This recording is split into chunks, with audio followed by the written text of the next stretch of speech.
Welcome students in the organic chemistry lecture series. Today in this video we are going to study about the IUPAC nomenclature of alicyclic hydrocarbons. In previous videos we have seen the IUPAC nomenclature of alkene, alkane and alkynes. In this video we have to see about what is meant by these alicyclic hydrocarbons and their IUPAC nomenclature. So first of all, what is alicyclic compounds or alicyclic hydrocarbons? These compounds contains one or more rings, but they do not have aromatic characters. Such kind of ring compounds, such kind of ring hydrocarbons are called as alicyclic compounds. One thing you have to remember is that they are not aromatic. Aromatic are a different class of organic compounds. I think you might be aware or unaware about the aromatic characters. I will just say that aromatic compounds are the ring compounds which are having alternate single and double bond, that is conjugation. But in case of these alicyclic compounds, they are simply a ring like compounds. They do not have the conjugation. That means they are not aromatic. Okay. Now we'll see the IUPAC nomenclature rules of these alicyclic hydrocarbons. The most important rule is that we have to add prefix cyclo before the parent name of alicyclic compound. Say for example, we will see some examples so that you will understand easily what does it mean. See for example, this cyclic compound, it is CH2 CH2 CH2, right? That means it has three carbon atoms, so it will be a root compound will be a propane, and before that propane we have to add the prefix cyclo so that it will become cyclopropane. Sounds very simple, right? Then another, if four carbon atoms are there in a ring, then it will be cyclobutane.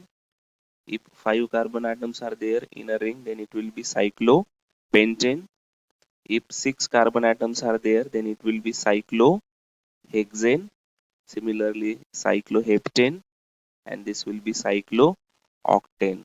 So in this way, we can give the name to these alicyclic compounds. Now see, all these compounds are alicyclic. They are ring-like ring hydrocarbons. They do not have alternate single and double bond, that is conjugation. So they are not aromatic. So simply how they are named in IUPAC system, just you have to add the prefix cyclo before the name of parent hydrocarbons. Okay. So I think it is very simple and you have understand this. So we'll move forward.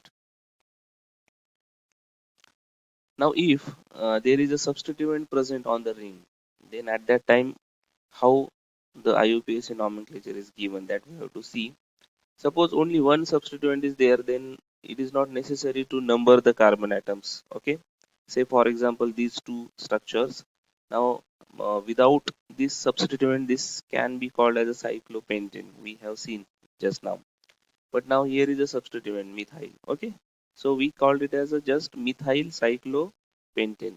That's okay. It is very simple. Methyl cyclopentane. Similarly, uh, name of this structure will be ethyl cyclohexane.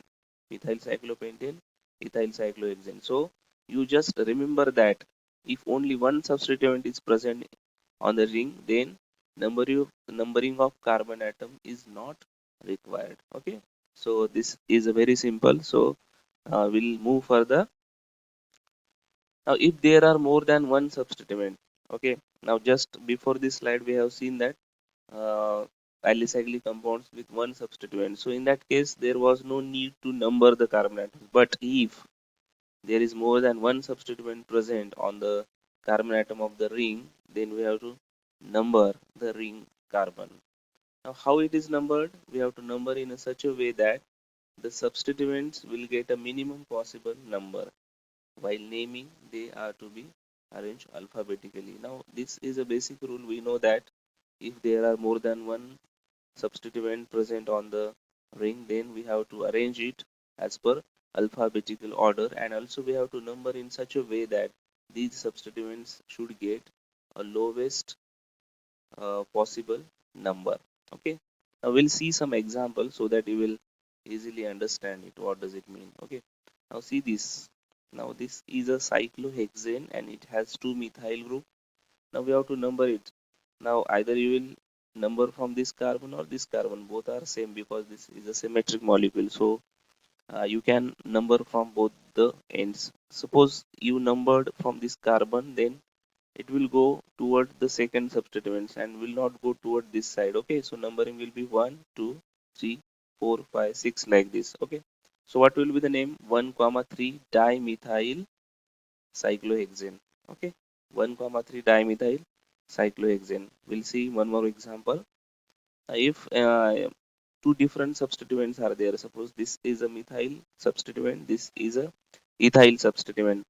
Now we know that if we have to arrange these two substituents, then we have to arrange them alphabetically. So this ethyl come first, so it will be it will have a first preference. So numbering will start from this carbon 1 2 3 4 5 6. Okay, so at one position there is ethyl group, at three position there is a methyl group. So the name will be 1 ethyl 3 methyl cyclohexane. So this is a very simple, remember it.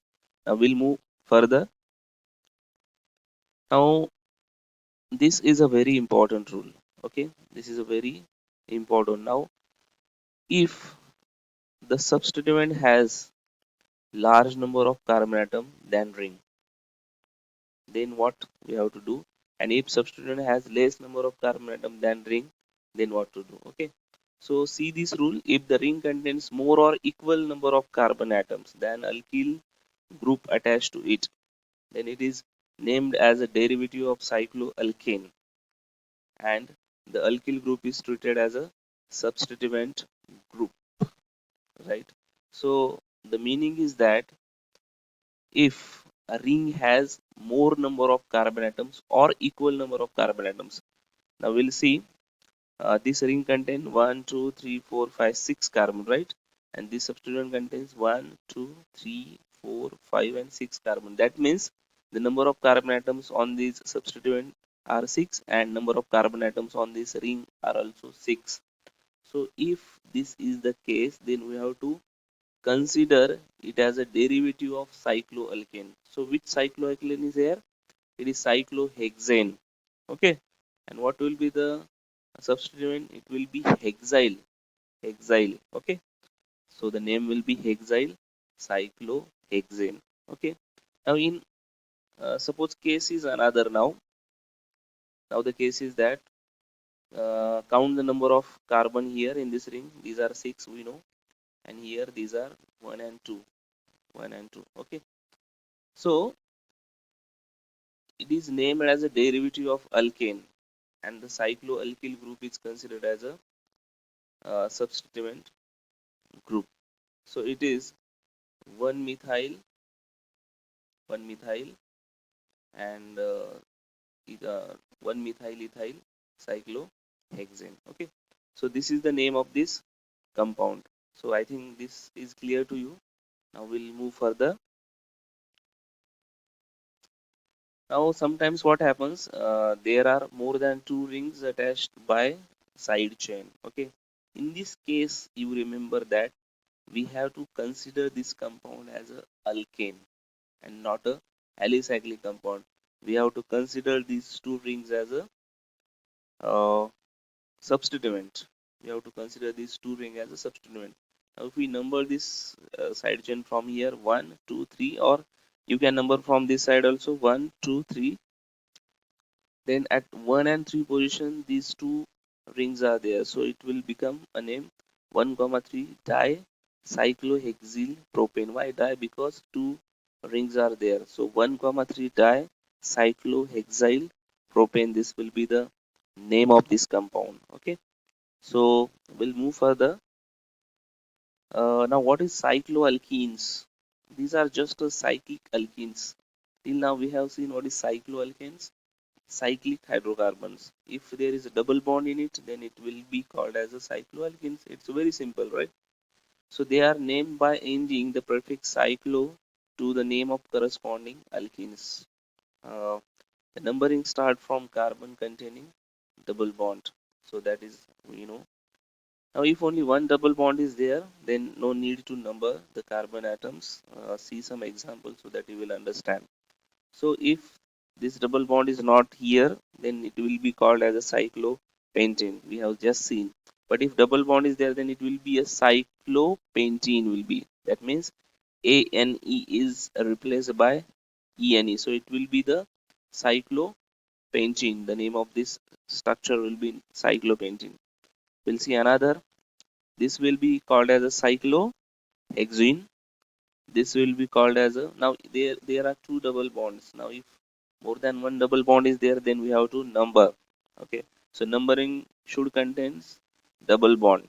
So we can start numbering from either this carbon or this carbon. Both are the compound is symmetric, so both are same. So if we number from this carbon, then it will be 1, 2, 3 and 4. What does it mean? At 1 and 3 position there is a double bond. So the name of this compound will be 1 comma 3 cyclopentadiene, because two double bonds are there, so diene.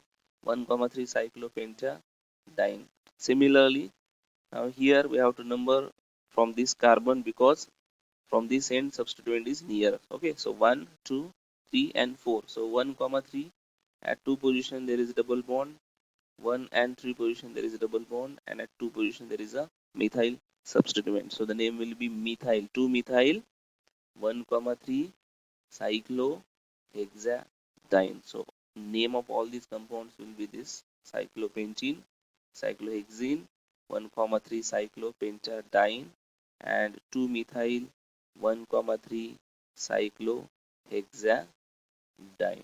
Okay, so I think for today we will stop here. Till now, watch the videos which we have prepared. So in next lecture we'll take another class of organic compounds. So up till now, thank you. Have a nice day.